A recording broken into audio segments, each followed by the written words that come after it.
Welcome to another episode of Surgeons' Lives. I'm your host, John Monson.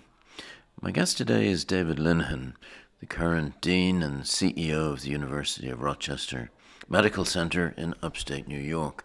Prior to that, of course, he was the chair of surgery for a decade in Rochester. I've known David for a number of years as we overlapped in Rochester when he arrived from WashU in St. Louis. In an interesting discussion today, he tells us about his early background in Dorchester and Boston, some mentors who really shaped and guided his academic career, as well as the life of a CEO having transitioned from an extremely active and groundbreaking pancreatic cancer researcher. Please don't forget to like and subscribe to the channel and send us some comments as to what you like and who you would like to hear interviewed. If you are a listener rather than a watcher, then don't forget that you can hear this full interview on all of your favorite podcast channels. So without further ado, let's go over and talk to David Linehan. I'm John Monson, and this is Surgeons' Lives. So welcome and thanks for joining this. I appreciate it. I know you're a very busy man and increasingly busy. And I don't know if you've had an opportunity to see any of these interviews over there. There's something like 50 of them now over the last... I listened to the one with Nat Soper, which was good. Yeah. It's a very honest appraisal of the trials and tribulations of life, and most, it's unusual for people to speak so candidly about, I think what he referred to as a geopolitical change in life, Right. A nice euphemism. Yeah, exactly. So normally what I do is, and I'll do the same with you, is to ask you to start us off by a little bit of early life and background, starting with the words "I was born in." I was born in Boston, and grew up in inner city Boston in a very Irish Catholic immigrant neighborhood, and probably like life got off to a little bit of a rough start for me because, as I think my father died when I was 3 years old, and my mother was widowed with a 4-year-old, a 3-year-old, and a 1-year-old. He died very suddenly playing softball at a company picnic. So that moment changed our lives pretty dramatically. So, as a result of that, I think I grew up with a very strong sense of independence because we had to sort of all pitch in and kind of take care of ourselves at an age younger than most kids have to, I think. And I had a pretty interesting upbringing because my mother ended up founding and was the executive director of a halfway house or recovery home for drug and alcohol addicted men in inner city Boston. And so, because she was a single parent, and I ended up having to actually spend some time there as a kid, and it was a pretty interesting place to be. I kind of really liked going there because they had a really nice pool table in the basement, and I got to play pool there. Sort of saw that service to the community that my mother was providing, because obviously she had to work and support her family, and that was kind of an unusual. I think there weren't many women doing this. Is like going back to the my father died in 1967, so this was like the probably early 70s. Was this I'm not a Boston expert. Is this sort of Whitey Bulger territory? It's Whitey Bulger territory for sure. Yeah. There's the kind of Irish immigrant part of Boston and South Boston and Dorchester, and I grew up in Dorchester, which was actually a really great place to grow up, given the situation we found ourselves in, because it was a very very tight neighborhood. And so we had I remember the next door neighbors, and this is it's inner city Boston and double decker, triple decker houses, and the neighbors next door, I remember bought us all our first bicycles, and it was just kind of like everyone in the street just pitched in and helped my mother really raise three kids because of the situation she found herself in. So it was actually a great place to grow up, very tight-knit community, very much focused around the parish. I remember this is back in the day when you'd go to the Catholic school in the neighborhood, and believe it or not, the way that you paid tuition was every Friday you showed up with an envelope that had $10 in it, and you gave it to the nun.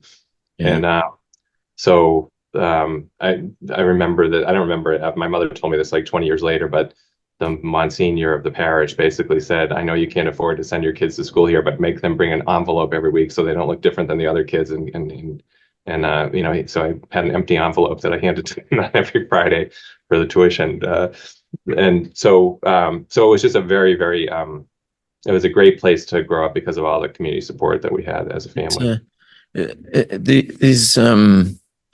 These stories of the church and one thing or another, they're always very dichotomous, because you have somebody like that doing the right thing for the right reason, and a degree of compassion, etc.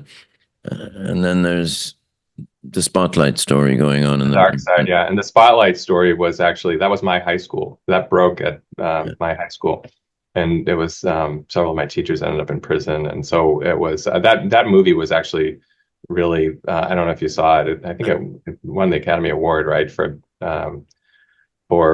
telling that story, because the interesting thing there was that spotlight team from the Boston Globe, knew what was going on, but they were really pushed to not publish it because you just like didn't take on the church. And No, I mean, I was born and brought up in Ireland, as you know, and so I think I've watched Spotlight 4 or 5 times, because I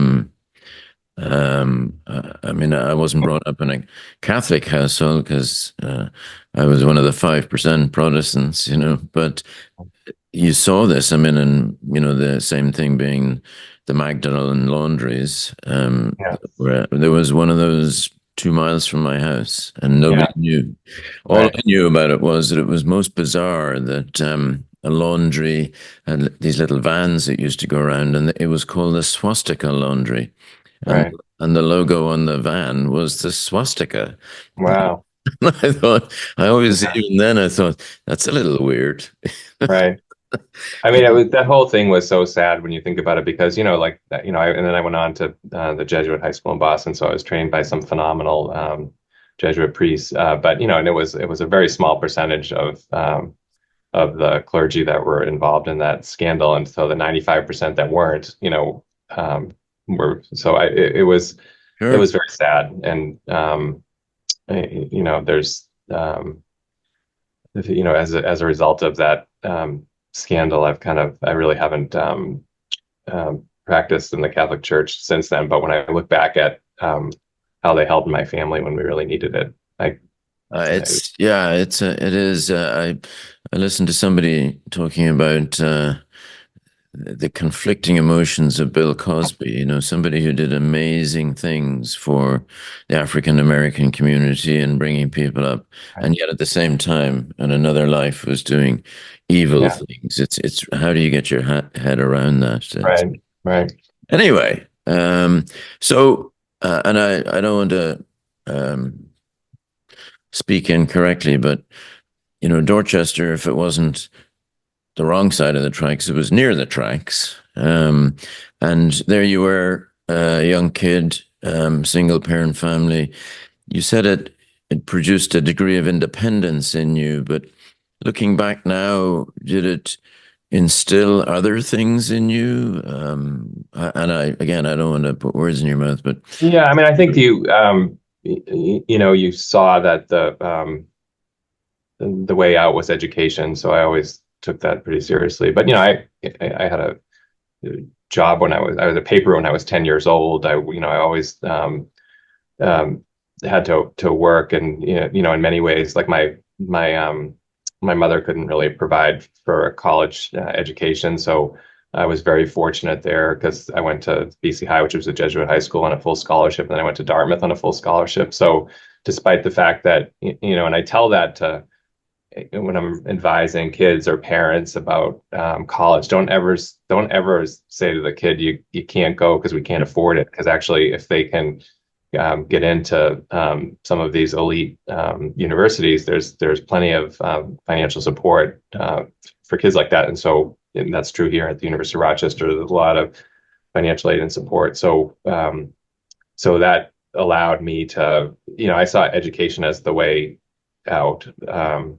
But I also, I really, like I said, it was a great place to grow up. It was a really strong community, and I was fortunate, I think, to be in that community growing up. I mean, some kids didn't get out, and I had friends that I grew up with that died of drug overdoses and all of those things. But that's not unique to the inner city. That No, happens. it is not. No, it is not.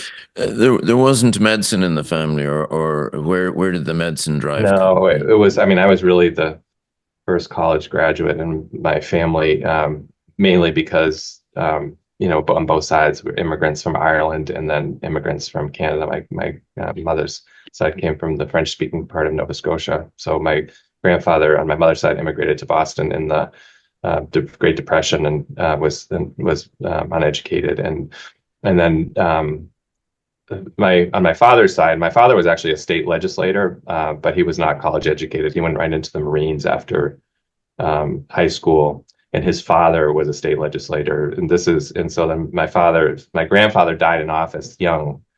He actually had a pulmonary embolus after a cholecystectomy in his 50s and died.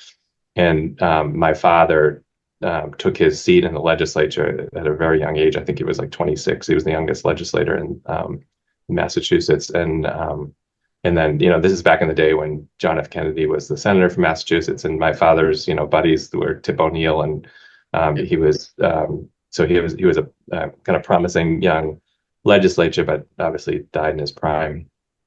And yeah, with that history, I assume you've checked your cholesterol and stuff like that. Yeah, I mean, I don't think he was 33 years old when he died, so I think it was some kind of arrhythmia, but Sure. I Yeah. don't worry about it too much. But I do check my cholesterol and take my Lipitor. And I go to the gym and I do all of those things because my Yeah. mother died young too. She died 25 years ago, so I don't have the greatest longevity genes. So there you are. There you are in after Dartmouth, UMass, and surgery. Where did that? Did you wake Yeah, up I mean, one day?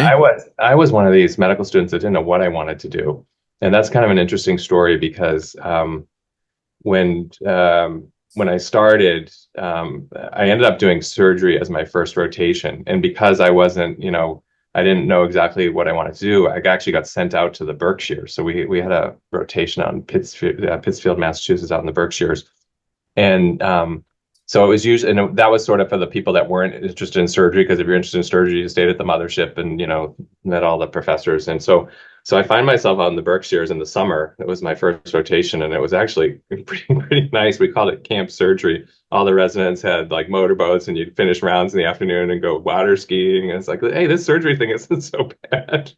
And I met a surgeon there who was an immigrant from Iran. His name was Parvez Sadeghi, and I think he's still around. He's still out there in Western Massachusetts. And I was just talking to Terry Flott, who's the dean of UMass, and I was at that Council of Deans meetings, and he said he's still around. So I actually want to reach out to him. But he was one of these true general surgeons that could do any operation. He was a master surgeon. He was a very elegant man, and he was just phenomenal. And because he wasn't used to having students that were interested in surgery, I started working with him, and he could do any operation. We've frozen And there. so There I you go. was, You're back.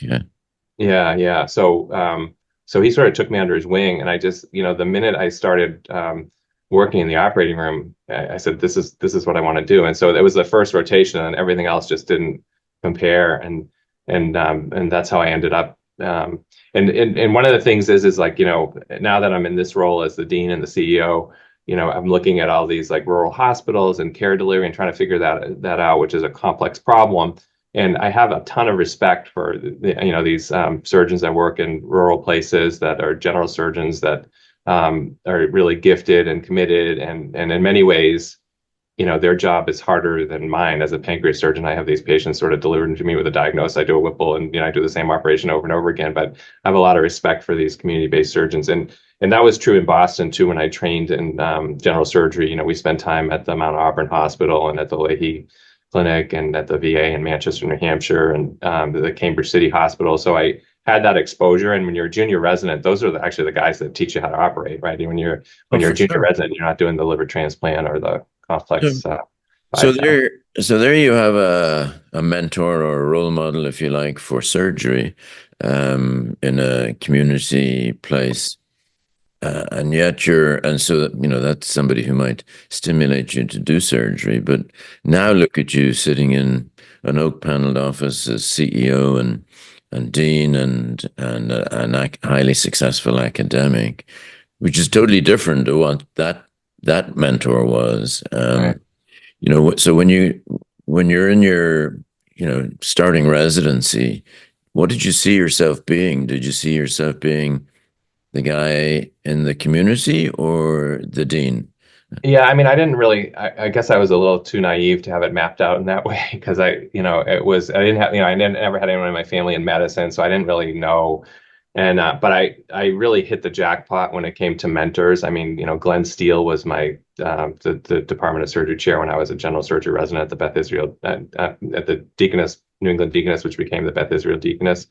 So, I was exposed to Glenn Steele during residency, and then my research time was with Tim Eberline at the Brigham, who became an extraordinarily important mentor to me. Then I go to fellowship, and I've got Les Bloomgarten and Murray Brennan as my mentors, and then I ended up on the faculty at WashU with Tim Eberline in this great department, which was Steve Strasberg and Jeff Drebin and Nat Soper, and it was just these great luminary people.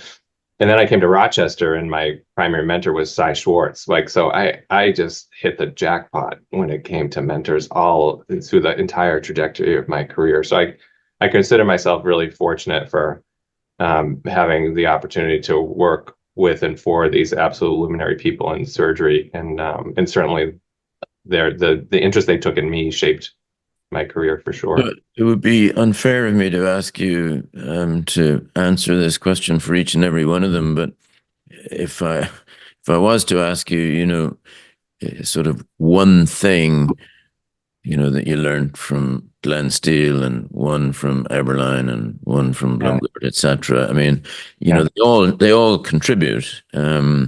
Can you think of any of those things?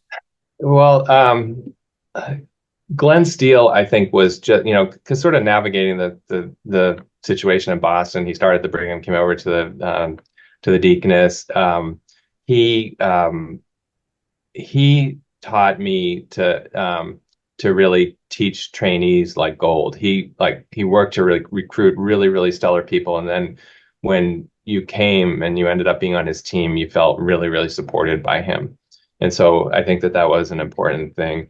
Next, I guess, was Tim Eberline. And Tim taught me how to be a researcher. I actually, I was a religion major at Dartmouth. I had very little scientific background other than what I'd learned in medical school. And so I started in Tim's lab with very little experience. And, just in a 2-year period in his lab, got really turned on to immunotherapy research, published a lot of papers, was on national podium. And, Tim taught me how to be a researcher. And that lesson is it's like, you submit a paper and it gets totally trashed and you've worked so hard on it, you think it's terrific. And then, so he sort of said, it's not the guy that runs the fastest, it's the guy that gets up when he's down, and taught me that kind of resilience around research.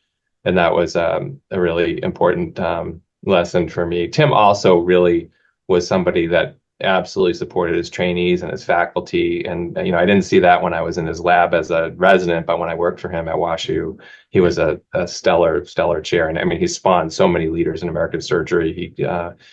He taught me an awful lot about how to manage people and how to treat people right, and how to not be afraid to surround yourself with people that are smarter than you and let them shine. And he taught me an awful lot. Yeah, I often think he doesn't get enough credit for that. He's not to go back to one of your a name you mentioned earlier, he's not a backslapping, joking Tip O'Neill type of person, and Right. Yeah. um, He actually operated on Tip O'Neill.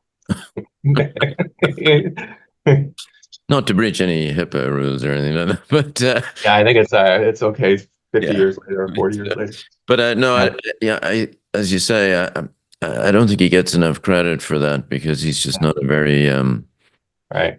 that type of personality, Right. etc. But it's Right. there, Right. it is there. And then after that, it was Murray Brennan, who, obviously taught me an awful lot. But, one of the things that, he taught the importance of data-driven decision making and, how to, the importance of clinical trials and, but so many life lessons from Yeah, him.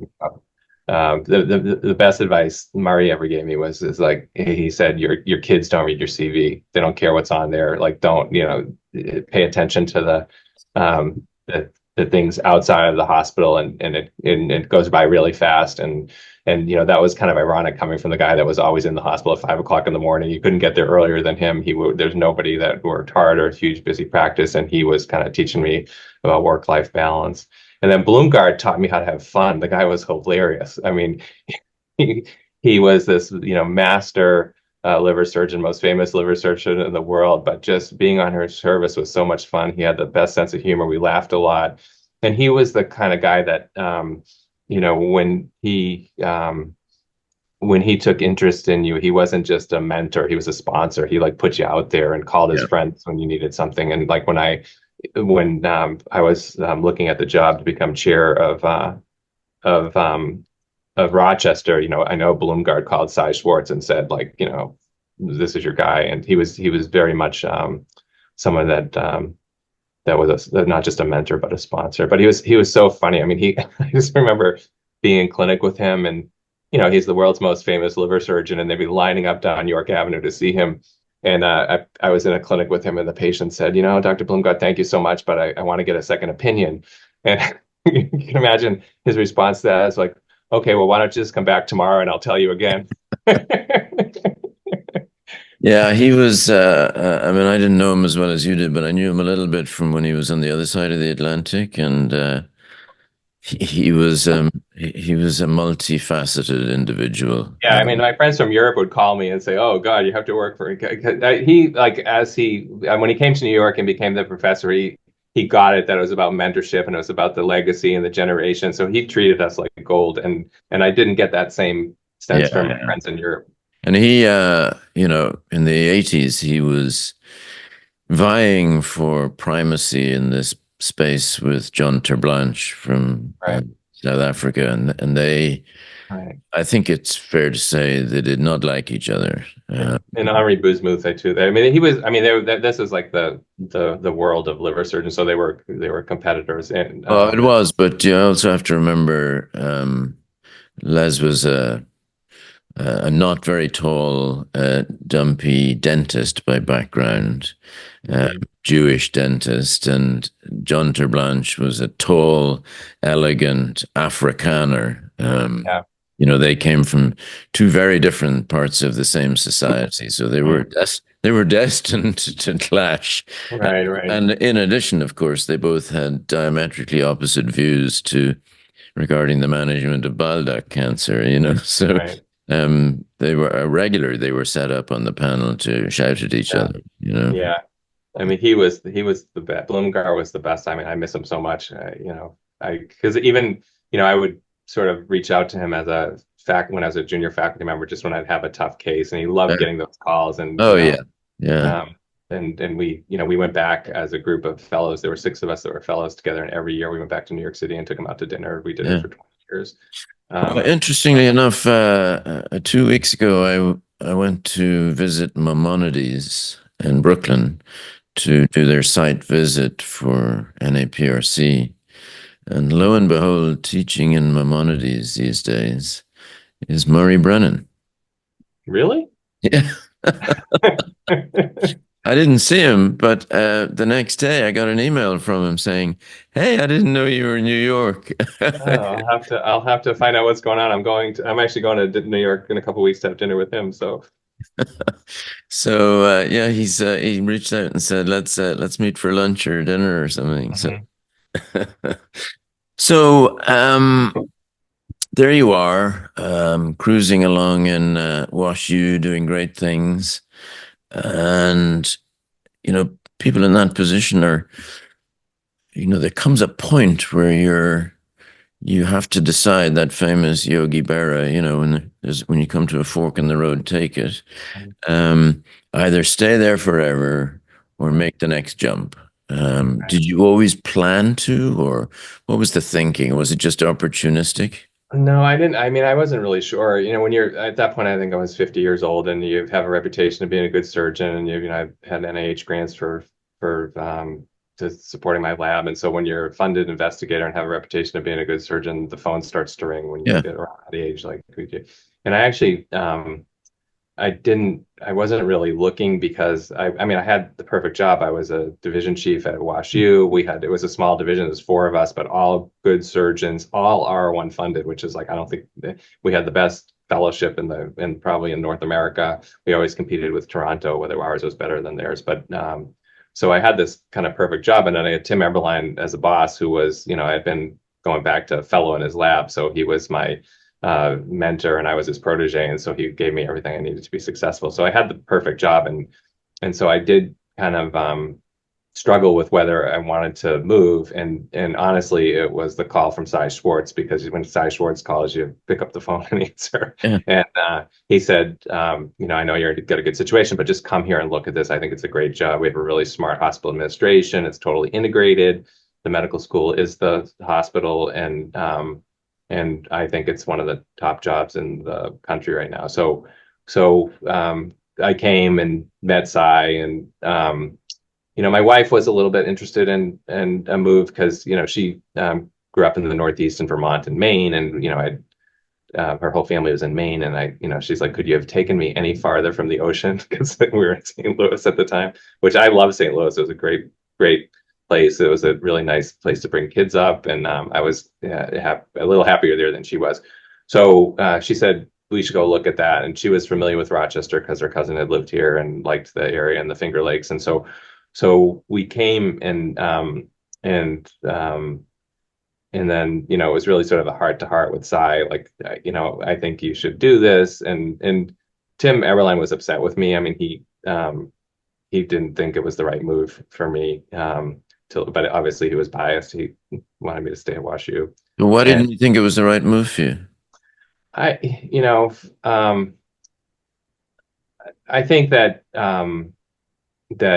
he thought that the opportunities at WashU, and whether it was a leadership role in the cancer center or the vice chair surgery role with him, he thought I should stay. And so I kind of came to Rochester not sure it was the right move, and the minute I got here I knew it was the right move, because one of the things you don't realize when you're sort of into the day-to-day grind is that you can, when you've done a job for 15 years, which I had, like coming to Rochester was only my second job. I'd been 15 years in St. Louis, and you can sort of do your job with your eyes blindfolded and your hands tied behind your back after a certain amount of time.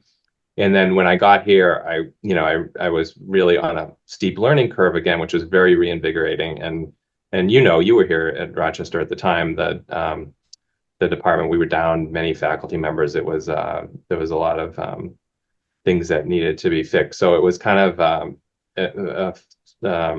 like an interesting challenge to me on a bigger scale. And so I came here and was really glad that I did, but I didn't know till I got here that was the right Yeah. decision. And then it was the same thing when I was looking at, Mark Talman stepped down here as the dean and CEO.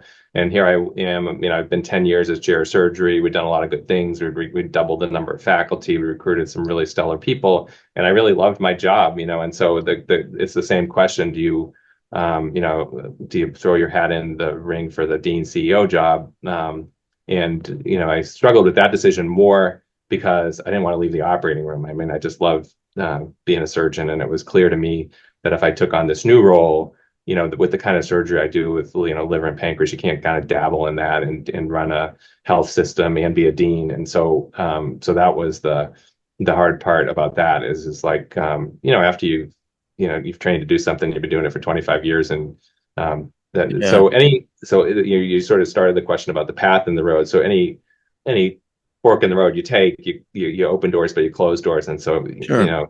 I always have struggled with those decisions, but every time I've done it, the minute I've done it, I realized that it was the right decision. So, I mean, a lot of that resonates with me, obviously. And, just in passing, I've always been of the view that it's pretty hard to be on your game consistently highly for 30 years in the Yeah. same job. I mean, I agree with you. There's the refresh and reboot that Yeah. comes with a new So do you challenge. believe in term limits for chairs? Oh, 100%. Yeah. 100%. I think for a number of reasons. Firstly, the reason that I was a chair for 15 years and I think I was a pretty good chair for maybe 12 of them.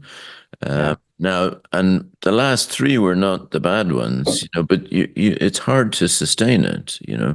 Number one. And number two, I believe in them mainly as well because I believe strongly that there's a new generation that needs to come up and have a chance. I mean, I've talked to several people on these podcasts who, I talked to somebody just last week who said, I think I'll step down when I'm 75. Well, Right. yeah, okay. Right. You, Right. you wouldn't want to, let's not get too radical now. But Yeah. so I had written down to ask you just what you finished off with there. So when your predecessor was leaving to go to the Cleveland job, I, s- I said to him, how are you going to cope with giving up surgery? Yeah. Because you're a very good surgeon and you define yourself really in many respects as being a surgeon. People know Yeah. you as a surgeon. And he said to me, well, I was kind of thinking I'll maybe do a day a week. I said, Yeah. that's insane. I said, for two reasons. Firstly, I said, it's a full-time job, what you're taking on. And secondly, I don't want my esophagus taken out by a guy who's doing it, dabbling. So Right. you a year ago, something like that, you went through that epiphany or whatever the word is to decide I'm going to stop being the thing that has defined me. Yeah. Yeah, that was and I had conversation. I sort of thought, I was what was I 59 at the time when I was looking at this job, and so I kind of thought I would I could stay in the operating. You want to stop when you start to lose your fine motor skills, and you want to stop like several months before everyone thinks you should. Right? Yeah. And we're not always great at that because it is for surgeons it's such an important part of our identity, and we've all seen people go too long. But I wasn't ready at 60. I mean, I still had many, many years I thought of operating, but it's the opportunity comes up when the opportunity comes up. Yeah. And it was clear to me because this was a combined job of both the dean and the CEO of the health system is actually, we're going to be $7 billion in revenue next year. We're 8 hospitals now. There's more than when you were here, and our accountable care organization has grown and stretches all the way from Yeah. Guthrie in Pennsylvania to Syracuse. So so the job is it's just not possible to do what I was doing Huh. before. Now I got some interesting advice. I talked to a lot of people about that, like what and I remember I had one of the interviews I had was with Ed Miller, who was the CEO dean of Hopkins. And he's on the board of trustees here because he's a University of Rochester alum, and he was sort of helpful to me in this process. And he said to me, if there's any way you can maintain a clinical presence, you really should, because first of all, it gives you credibility with the people that matter. And second of all, it's like, they don't come into the C-suite to tell you the problems. You have to be out there and see them. And so what I decided I was going to do is, since I follow my cancer patients for 5 years anyway, I still have clinic and I do it one afternoon a month. And so I'm not taking new patients, but I'm continuing to follow my existing patients and that it's great because it's like, and I always look forward to that afternoon and just to be able to be in the clinic and to see patients. It's good. And then I take call for the Surg Onc service. Wow. Probably like once every 6 weeks or something like that on the weekend, because it's impossible to do during the week, but the weekends it's a little bit easier to do it. And I really like that too, because it's, otherwise I don't interact with the residents or the medical students. And it's easy, Surg on call, it's like going to make rounds. It's pretty unusual that you end up in the operating room, but every once in a while there's a bowel obstruction that needs to be dealt with. So I've been doing that, and that way I can, when I put a white coat on and walk through the place, it's Yeah. not theater. I'm actually going to help somebody. Yeah. So it is, because Ed Miller told me, he, like, as Dean CEO of Hopkins, every Tuesday morning he went down, did anesthesia on like a simple case, and was a way to remain engaged. But it's like, okay, you're taking call, and this case comes in, it's an emergency case, and and you haven't operated, and so you get to a point, and I think, well, the residents are like, oh no, Linehan's on call, let's call the trauma guys. Exactly. Yeah, no, I understand exactly what he said and what you say, and Yeah, I could imagine an afternoon in clinic is a bit of light relief from the traumas of balancing a budget or whatever it might be. yeah, it is actually really nice. But having said that, I'm not convinced. Hmm. It was interesting, because when Mark Howman decided to step down, they brought in consultants and said, "Do we split the job?" Because there's like not a lot of these. There's not a lot of places left that have the CEO dean as the same person, and as you know, it's usually two people, and they usually are fighting with each other about how to divide the resources. Uh, uh, And so the overwhelming consensus here was to keep it together, yeah, because it's a and strength. I'm sure yeah, it's a strength. yeah, It's yeah. so unusual. Right, but it makes it such a big job that you can't, because you are running a $7 billion health system, you can get really sidetracked with that, and then not the dean job of the medical school, like, not pay attention to that. So I'm always trying to balance that, and obviously it requires having a really strong team around you and delegating a lot, So and who's the I'm not asking your name, but with that in mind, and I've always thought this was very important for leaders. Um, do you have somebody who's willing to tap you on the shoulder and say, "Hey, listen, Dave, you're screwing that thing up. You shouldn't do that." Oh, you need that. You Yeah. need people that come in, and I try to, that is part of my leadership style, and we worked together for a short time, so you kind of know that, I think. But if there's no dissent, that's like the worst thing that can happen, right? So when I'm around with my leadership team, like, if we're all agreeing on everything, then I'm like, okay, we're really in trouble. I want to hear dissent. I want to hear why you don't think this is a good idea, and then you have sort of a key group of people that are kind of your sort of cabinet, that will come in and tell you what's going on, and they're not afraid to, because when you get up to my level, a lot of people are just coming in, they're trying to please you, and Sure. they're not going to necessarily tell you what you need to know. And so it's very important to have that. And it's especially with your core leadership team. I mean, that's the rule. Like, anyone can say anything they want. You have to say it politely, but if we're not disagreeing with each other, then we got a problem. So I really try to encourage dissent, and any dissenter has to speak up, because Yeah. if it's kind of leadership team where everyone's afraid to say anything, then you're not going to progress. So I think that's really important. So And who was Warren Buffett's guy? Charlie Munger was the guy who always could go into Warren Buffett and say, you're making a big mistake. And yeah, yeah, yeah. So, and the time left to us, I want to pivot a little bit, but I just want to return briefly to the Murray Brennan bit, and Murray Brennan, advising you regarding work-life balance. And as you say, he was the guy who was in the hospital earlier and later than anyone else, and who paid a huge price in terms of I mean, this is not secret. He's spoken about this eloquently, in terms of his own family relationships, etc.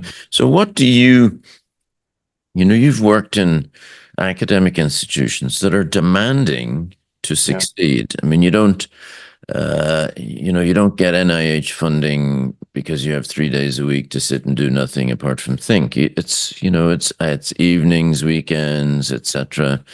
And so and now you're the dean. You don't want to hear people saying, so I'm taking 3 days off to relax, etc. And you're Mhm. going, my God, I'm trying to run a business here, and you're taking time off. Glenn Steele's famous line was, "There'll be plenty of time to relax when you're dead." Yeah, exactly. I mean, the sporting analogy is, you're a long time retired, Right. from. So, what's your guidance to young faculty or residents to how to do that? Yeah, I think it's, I don't like the term work-life balance. It's more work-life management because it's never balanced. I mean, it's like, Yeah, because sure. we all have chosen these highly demanding careers. And so I think that that is the case. Now, one of the things that I like about Rochester, it's like a good example of that is like when I was here as the department chair in surgery, my son Ben, my oldest son, was a pitcher for the high school team, and they actually had a really good team, and they went to the state championships in New York. And it's the kind of place where the coach could text me and say, he's starting today. I could run over at 3 o'clock in the afternoon, watch him pitch a couple innings, and then come back for my 4 o'clock meeting. And so that's one of the real, I think, advantages to working in kind of an understated city where there's not a lot of Yeah, traffic. It's easy to do things like that. So I do encourage the faculty to take advantage of those things because we know, like, you blink and they're grown up and they're gone, right? So I think that you've got to have a culture where that's acceptable for people to do that. But it's management. It's not balance. It's and when I think about that, I think back because I just remember when I was a resident, I would like complain to my mother because I worked 100 and hadn't slept in 4 days. You know where it was like in the good old days, right? And she would just throw it right back at me. Well, like, try bring up three kids on your own, and so, like, are you whining because here you have this great job and you're training to be a surgeon, you'll have a great life. Don't whine to me about working hard. So I think my upbringing probably had you just sort of put your nose to the grindstone and you did it. And when I think of like with my mother, it was not quantity time at all, but it was quality time. yeah, And so when I was there, she was engaged. And I don't know if you remember this, but when I first started as chair, we brought in this couple, they're sociologists that studied the medical families, and it was sort of like it was a faculty development thing that we had, and it was like group marriage counseling. Like, they were telling about all the craziness of these, and especially like if it's a dual physician household, like how do you manage it, and they were sociologists, and it was data driven. They had interviewed a lot of kids of surgeons and physicians, and so they understood the medical marriage and the medical family. And so the faculty appreciated it because they were coming at them with data. But from interviewing kids from dual physician households or single physician households. But one of the things that they really stressed, and that was, if you're not home and your kids get it, they understand your life, they understand your job, they understand like that you're stuck in the operating room. So they get that part of it. But what they don't like is if and when you do come home, the minute you get there, you're engaged on your phone, you're getting yeah. so they said it's better not to go home than if you can't engage, but when you go home, be ready to engage. Yeah. And I think that's a really important lesson because your kids and your spouse and your people in your family, they're very forgiving because they know the demands of your work. So it was always, for me growing up, it was always quality time, not quantity time. So, okay, so we're going to continue the pivot and into slightly more less academic topics, but ones that are nonetheless important. So we'll start by asking, so when you do go home, I was going to say when the lights go out and the office door shuts, but because you're dean and CEO, that probably doesn't happen really. But when you do go home, what does David Linehan do nowadays to unwind and Yeah, it's funny because they're going through this thing where they're like, the PR people are like, oh, we need to like have a day in the life of the CEO dean because we're trying to humanize you so people see you as a human being, right? so I said, and so they've got these videographers following me around, like, and I said, well, if you really want to know what I do on a Saturday morning, I'm at sunrise, I'm at the park with the dog, like letting the right next to the, you must have your dog on a leash, letting the dog off the leash and run around because there's no one there at 6 in the morning. And so I sort of jokingly said, if you want to see what I do, show up at the park at 6 in the morning. Sure enough, I go on Saturday and they're there with their videos, like following me around, walking the dog. So, but I think that it's an important question because you do really need to know how to recharge your batteries. And so, I like to do things outside. I have a road bike and I get out this beautiful places to bike here around the Finger Lakes. I love to ski in the winter. It's like it's one of the reasons I liked coming back to the Northeast and having 4 distinct seasons. So I'll go down to Bristol and ski, and then the other thing is that we go to Maine a lot. It's the coast of Maine. Yes. So Yeah. when I'm there, I'm in my sea kayak, I'm hiking, doing all those things. And the other thing too is that I'm not like when I'm home, I'm home. I don't work from home. I hate working from home. I like home to be the sanctuary. And so if there's something I need to be doing, I'm actually in the office. Right.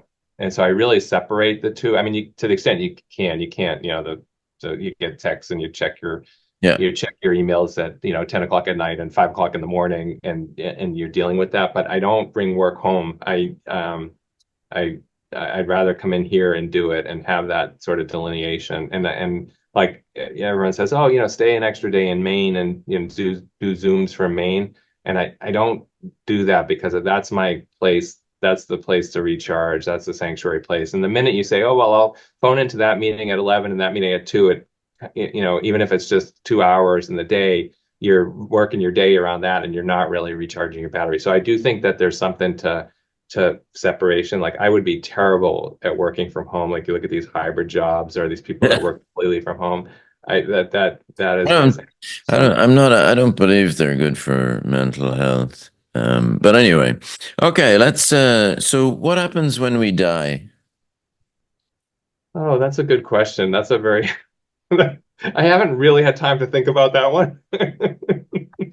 Um, I don't think we're ever going to know, but I just sort of try to live my life in a way that it's service to others. So if there is such a thing of heaven, at least I'll probably have to stop in purgatory, and maybe my wife can pull me up there. But Okay. uh, So that's you may have turned your face away from the church, but you remember terms like purgatory. oh yeah, you'll never forget that. I got all the Latin prayers drilled into my head. They couldn't leave if I wanted them to. So, if you weren't a surgeon, what would you be? Actually, I just got asked that by these paparazzi that are I, following me around trying and I think I probably would have one thing that I think is a really interesting job is to be like a detective or a law enforcement. Like a friend of mine is an FBI agent, and I look at her job and find it really fascinating. And so, and having grown up in Dorchester, like a lot of the smarter kids ended up in law enforcement, yeah. and Well, one way or the other. right, right, right, right. Yeah, you had Whitey Bulger and Billy Bulger. He was the Senate president in the Exactly. yeah. Exactly. Um, so, um, so I don't know, but it would be something. G-man, maybe a G-man. Yeah, hard to Yeah. know, but I think it'd be interesting to be a detective. So Friday night, you're having a dinner party and you have two spare seats at the table, and you can invite anyone from history, dead or alive. Yeah. Oh well, John Monson. Yeah, yeah, yeah, yeah, yeah. Actually, it would be Christy O'Sullivan, my buddy in Cork, the professor of HPV surgery in Cork, because he is so much fun to have at the dinner table. But I don't, that's a really good question, and if it could be like, it would sort of be interesting to have Billy and Whitey Bulger there. It's interesting. um, Yeah, I've actually met them both, but never at the same time. we, we, Um, we can go with Billy and Whitey. It might actually end up being the trailer for the interview. Is dinner right, with right. dinner with the Bulgers. Well, actually, I went to school with all the because Billy Bulger had like 8 boys, and so they were all my classmates at BC High. So Um, So, do you have any, by the way, do you have any phobias? Snakes, Snakes? Yeah. hate snakes. Yeah. Yeah. And heights too. I don't. It was funny because like you can drop me off in a helicopter to the top of the mountain and it's really steep and I can ski down, but I don't like um Climbing up a ladder. Yeah. yeah, or standing on a balcony looking Yeah. down. Yeah. Favorite movie? Oh, um, I just saw a great movie. But like if it was the favorite movie, I mean, one of my favorite movies of all time was a movie we already talked about was Spotlight because I lived through that and I think it was extremely well done and the controversy around doing it. So that Boston Globe Spotlight team was they were amazing journalists that were like a dog on a bone, and that just doesn't it doesn't exist in a lot of places anymore. Like all of these news, local newspapers have cut their investigative reporters, and they don't have that kind of I downloaded I have the clip, the Mark Ruffalo clip, which is a very powerful little scene where he is saying to the editor, "It's time." yeah, yeah, yeah, It's an unforgettable scene that, right, very powerful. yeah. A favorite book? Oh, I've been reading a lot of leadership books Oh, lately. dear me. Oh, They're dear not my me. favorite. No, no. uh, um, I think I may unilaterally ban you suggesting a leadership book. yeah, yeah, that wouldn't be good. What is the book with oh God, I'm blanking on the name of it, but it's hilarious. It's one of these books that you read that's laughed out loud, and it's New Orleans, set in New Orleans with the hot dog salesman. Um, Wow.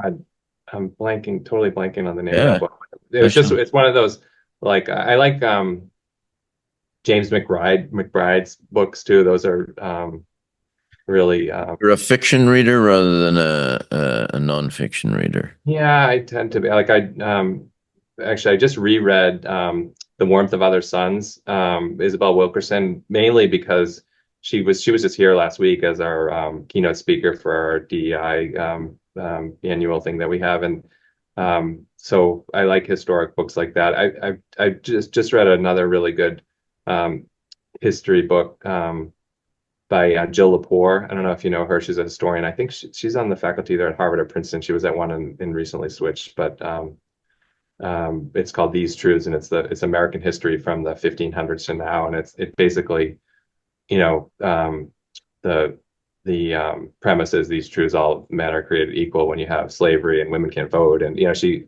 tells the history of the U.S. from 1500 on, and she's an amazing history writer. But the one thing that I learned from reading that I probably read it like 6 months ago. It's one of these big thick books that takes you a while to get through. But one of the things I realized from reading that is that all the stuff that we're going through now with politics and divisiveness, it's all happened before. Like you're reading like the Jim Crow era, and it's Yeah. like the stuff that we're dealing with now. So it's like it really sort of hammered home that history repeats itself, and we often ignore history and make the same mistakes twice. And so that was a really Sure. really Okay. Beatles or Stones? I think Beatles, Beer or wine? beer. Baseball or football? Oh, I don't know. So like when we lived in St. Louis, we had seasons tickets to the Cardinals and the St. Louis Rams. And the St. Louis Rams, every game, this is Kurt Warner and Isaac Bruce, and every game was 500 yards of offense, and it was so much fun. And but it's such a great baseball town too, and it was nice to be in St. Louis because I always rationalize it. Like I grew up in Boston, and so as a Red Sox fan, you're kind of always loyal to your boyhood team. But then there we found ourselves living in St. Louis with season tickets to the Cardinals, and I always rationalized it that you can have an American League team and a National League team, but they kept meeting in the World Series. And Well, so, so that is, of course, the next question. Which is your team? yeah, so I stuck with the Red Sox, and my wife stuck with the Cardinals. But Oh, I called my best friend from Boston that I went to high school with, and I said, I've got tickets to Game 6 of the World Series in St. Louis at Red Sox Cardinals. Or no, it was yeah, it was it wasn't the one where the Red Sox swept in four. They kept meeting in the World Series. It happened, I think, 2 or 3 times when I was there. So I said, do you want to come to Game 6 of the World Series? He said, say no more. I'm on my way. So I go to the St. Louis airport to pick him up. And of course, he's completely decked out in Red Sox stuff from head to toe. And we walk out of the airport and there's this big sign in St. Louis and it says, "Welcome to Missouri, Red Sox fans." And he looks at the sign, he looks at me and he said, "You got to get out of this place. This place is really weird." And he said, "There's no way at Logan Airport in Boston, Would do that. welcome Cardinals fans to Boston."